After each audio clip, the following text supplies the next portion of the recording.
तो हम लोग इसमें से इतिहास जानने का स्रोत में हम लोग पढ़ लिए हैं। विदेशी यात्रियों से मिलने वाली जानकारी हम लोग पढ़ चुके हैं। अब ठीक है, तो अब हम लोग जो लास्ट पढ़ने वाले हैं जो है वो है पुरातात्विक संबंधित साहित्य। ठीक है, ये साहित्य जो भारत में मिले इसके मदद से हम लोग इतिहास के बारे में जान सके। अब ठीक है, क्या क्या मिले सबसे बारे में जो पहला आ गया अभिलेख। कौन कौन अभिलेख मिले, ठीक है, इनके संबंध में क्या जानकारियाँ प्राप्त हुई। अब जो है सिक्के, सिक्के भी आए यहाँ पे। ठीक है, सिक्के से भी पता चला कि ये कौन से किसने बनाया, कहाँ पे, क्या सब चीज़ के बारे इतिहास के बारे में इससे भी पता चला। ठीक है, अभिलेख के अध्ययन को क्या कहते हैं बताइए। अध्ययन को क्या कहते हैं? कहते हैं इपिग्राफी। इपिग्राफी, अगर प्रश्न में क्वेश्चन पेपर पे अगर प्रश्न आ गया कि इपिग्राफी किसके अध्ययन को कहते हैं, तो अभिलेख के अध्ययन को एपिग्राफी कहते हैं। कंप्लीट कर लेते हैं, ठीक है, बाद में सिक्के में आएंगे। ठीक है, अभिलेख के अध्ययन को हम लोग एपिग्राफी कहते हैं। ठीक है, तो सबसे पहले अभिलेख है एशिया माइनर। एशिया माइनर, ठीक है, एशिया माइनर, एशिया माइनस बोगाज कोई, बोगाज कोई। इस अभिलेख में किसके बारे में पता चला है? इस अभिलेख के मदद से हम लोग, इस अभिलेख में 4 देवताओं का उल्लेख मिलता है। ठीक है, कौन कौन देवता का इसमें प्रश्न पूछता है। एशिया माइनर में बोगाज में कोई में किस किस देवते का वर्णन है? तो सबसे पहले मित्र, वरुण, रुद्र, इंद्र का, रुद्र ने इंद्र, नासत्य, नासत्य, यह 4 देवताओं का वर्णन एशिया माइनर बोगाज कोई में मिलता है हम लोग को। ठीक है, अब हो गया दूसरा हाथी गुफा। हाथी गुफा अभिलेख में किसके बारे में पता चला? जो हम लोग पढ़े हैं ना, भारतवर्ष, भारत को बोला गया है, इसी का उल्लेख किससे मिला है? अगर प्रश्न में आएगा कि भारतवर्ष, जो नाम भारत को दिया गया किस अभिलेख से पता चला है, ठीक है, तो वो हाथी गुफा अभिलेख से पता चला है। भारत का नाम भारतवर्ष भी है। ठीक है, तो हाथी गुफा से पता चला है। अब हम लोग जो तीसरा आ गया जूनागढ़ अभिलेख। जूनागढ़ अभिलेख जो, ठीक है, जूनागढ़, ये किसके बारे में पता चला हुआ है? रुद्र दामन के बारे में इसमें उल्लेख मिलता है। ठीक है, तो इसको याद करने का तरीका है कि जब घर में मतलब बहन लोग बर्तन साफ करती है तो क्या करती है, मतलब बहुत सारा गुस्सा होती है, मतलब रौद्र रूप लेती है और क्या करती है, जूना रगड़ती है बर्तन पे, है ना। तो मतलब जूनागढ़ अभिलेख जो है किसके बारे में उल्लेख मिलता है उसमें? रुद्र दामन, मतलब रौद्र रूप उसमें दिखाती, तो मतलब रुद्र दामन के बारे में है। ठीक है, तो अब अगला जो है नासिक, नासिक अभिलेख, इसमें किसके बारे में पता चला हुआ है? ठीक है, गौतमी श्री के बारे में, गौतमी बलश्री,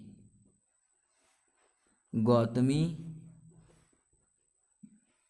बल श्री के बारे में। ठीक है, इसको याद करने का तरीका, नाक, नाक क्या करते हैं, बार बार हम लोग श्री श्री करते हैं, नाक से आवाज़ श्री श्री कर कर क्या आता है, ठीक है, नाक से श्री श्री, जब आवाज़ आता है तो क्या बल लगता है, बल मतलब श्री और बल याद रखिएगा, मतलब गौतमी श्री बल, मतलब नासिक अभिलेख जो किसके बारे में बताया, गौतमी बल श्री के बारे में। ठीक है, कोई दिक्कत तो नहीं, गौतमी बल श्री, नाक श्री आवाज़ करता है ना श्री, तो उसी से श्री। ठीक है, और बल लगा के आवाज़ आता है तो वो गौतमी बल श्री के बारे में बताता है। ठीक है, अब आ गया प्रयाग, प्रयाग स्तंभ लेख जो है, स्तंभ लेख से क्या पता किसके बारे में उल्लेख मिला है? ठीक है, तो किसके बारे में मिला जानते हो? समुद्रगुप्त के बारे में, समुद्रगुप्त के बारे में, ठीक है। इसमें पता चला है कि ये क्या थे, समुद्रगुप्त एक संगीत प्रेमी थे, ठीक है। समुद्रगुप्त एक संगीत प्रेमी भी थे, ठीक है। अब प्रयाग स्तंभ लेख मतलब समझिए, प्रयाग मतलब प्रयागराज, वहाँ पे क्या नदियों का संगम है, और नदियों का संगम कहाँ पे जाता है, पानी उसका समुद्र पे जाता है, तो इसीलिए क्या प्रयागराज स्तंभ लेख मतलब उसमें जो हो गया वो किसके बारे में बताया, समुद्रगुप्त के बारे में बताया, ठीक है। कोई दिक्कत तो नहीं। अब आ गया जो अगला है एल्होल, ठीक है। एल्होल अभिलेख में किसका वर्णन है, अभिलेख उल्लेख मिलता है, ठीक है। तो इसमें उल्लेख मिलता है पुलकेशिन पुलकेशिन प्रथम के बारे में। अब इसको याद करने का तरीका है, होल होल किसमें, पुल में होल होता है कि नहीं, है ना। पुलकेशिन मतलब पुलकेशिन प्रथम के बारे में इसमें उल्लेख मिलता है, ठीक है। कोई दिक्कत तो नहीं। अब हम लोग याद रखते जो इम्पोर्टेंट है, प्रश्न पूछता भी है, मंदसौर, है ना। मंदसौर के बारे में हम लोग जो अभिलेख है उसमें किसके बारे में बताया गया है, इसमें बताया गया है मालवा नरेश यशोवर्मन के बारे में, यशोवर्मन के बारे में, ठीक है। मंदसौर में एक इसमें इम्पोर्टेंट प्रश्न है लूसेंट से, इसमें इसमें रेशम बुनकर के बारे में भी उल्लेख मिलता है, रेशम बुनकर के बारे में भी उल्लेख इसमें मिलता है, ठीक है। अब एक लास्ट जो है अभिलेख उसका नाम है ग्वालियर, क्या, ग्वालियर, ठीक है। ग्वालियर, ठीक। ग्वालियर में किस राजा के बारे में पता चला है, किस राजा के बारे में, प्रतिहार प्रतिहार नरेश भोज के बारे में, ठीक है। अब अच्छे से याद कीजिएगा, ये सब पेपर में भी पूछा जाता है, ठीक है। तब हम लोग पढ़ते हैं जो दूसरा पुरातात्विक साक्ष्य है, सिक्का, ठीक है। तो सिक्का को प्राचीनतम समय में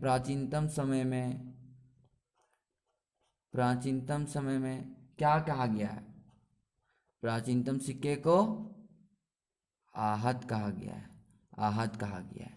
कोई दिक्कत तो नहीं, प्राचीनतम सिक्के को आहत कहा गया है, ठीक है। अब इसमें सबसे पहले सोने का सिक्का भी कुछ चला था, सबसे पहले सोने का सिक्का किसने चलाया, सबसे पहले, ठीक है, हिंद यूनानी ने सबसे पहले सोने का सिक्का चलाया, सबसे पहले चलाया, ठीक है, चलाया, कोई दिक्कत तो नहीं, ठीक। अब इसमें सबसे शुद्ध सोने के सिक्के जो थे, सिक्के सोने के, तो किसने चलाया था, कुषाण वंश के राजा ने, कुषाण वंश, ठीक है, कुषाण वंश, कोई दिक्कत तो नहीं। अब सबसे पहले कौन चलाया, हिंद यूनानी, और जो सबसे शुद्ध कुषाण वंश। अब एक प्रश्न इससे आता है कि सबसे ज़्यादा किसने चलवाया, सबसे ज़्यादा किसने चलवाया बताइए, किस वंश में हुआ, गुप्त वंश में, गुप्त, और गुप्त वंश को स्वर्ण युग भी कहा जाता है कि नहीं, ठीक है। तो ये आपका पुरातात्विक संबंधित साक्ष्य